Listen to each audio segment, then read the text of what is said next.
Wow. October 16, 2025.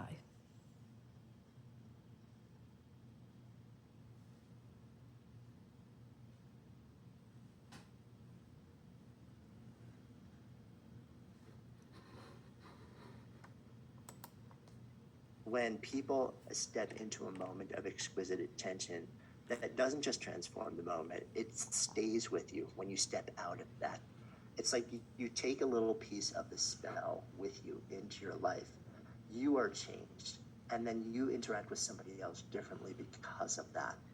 And it's sort of like you have this ripple effect in the world when you do this.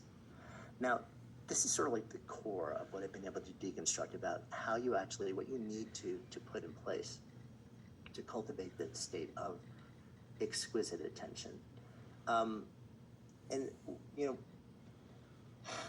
there's one last piece of this puzzle, and that's sort of like when you really want to raise this to the level of, superpower, or what I call exquisite attention super skills. Like if you want to take this completely over the top, and it's a combination of active inquiry and observation, right?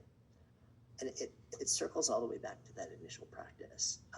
When we develop meta attention and wear these lenses, what we start to realize is that so much of what happens to us, between us and other people, is a combination of verbal, the obvious stuff, visual, the obvious stuff, right? Auditory, the obvious stuff, what's being said, right? But then so much of what happens is actually nonverbal. It's nuance, it's tonal, it's energetic. It's that difference I talked about earlier between text and subtext and context. It's the negative space that actually is the most powerful indicator of a dynamic between you and other human beings in life. And it is an awareness of that negative space and how to respond to it that actually really becomes transformative in your life.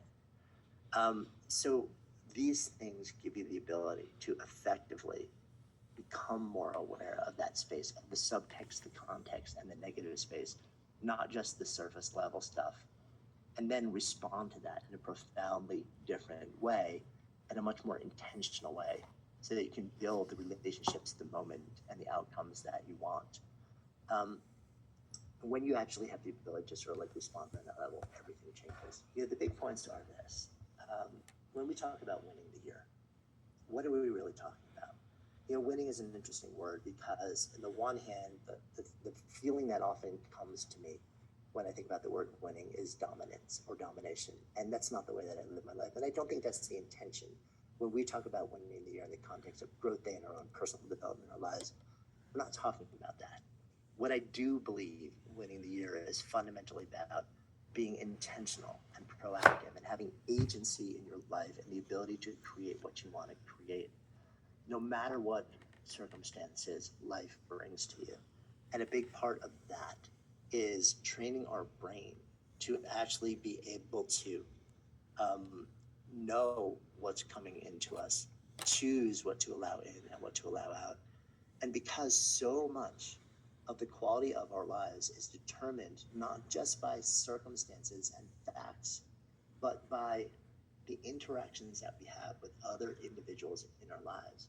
If you really, really, really, really want to win the year, focus on fundamentally the depth and quality and nature of the interactions that you have with other beings who are deeply resonant in your